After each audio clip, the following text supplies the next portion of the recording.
the Booker Longlist was announced, and I wanted to share 5 of the books that I'm excited to read.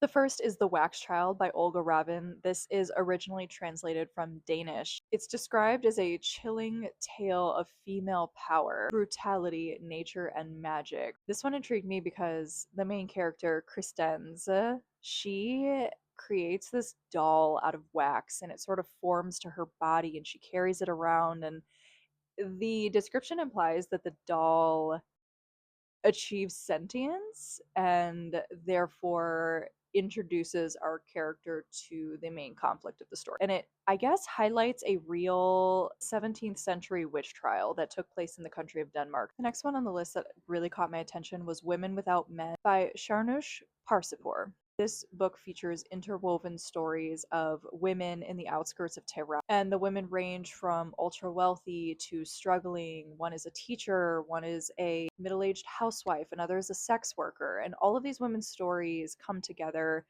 to escape the narrow confines of society and their role as accessories to men. I'm very excited to read some Persian literature, which is the language that it's originally translated from. The next book I would like to read is We Are Green and Trembling by Gabriela Cabezón Cámara. And this is translated from Spanish, and it peels back the layers of the horrific side of colonialism in Latin America. The novel begins with Antonio writing a letter to his aunt, who is the prioress of a convent that he escaped from as a young girl. His survival has been largely due in part to the different identities that he has taken in his journey into the new world.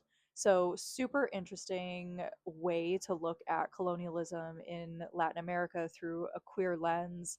Very, very intrigued to read this book. It sounds very heavy hitting. Last but certainly not least is The Witch by Marie NDiaye. It is about a woman who is trying to endow her magical powers onto her twin daughters without realizing that they actually have way more magical powers than she does.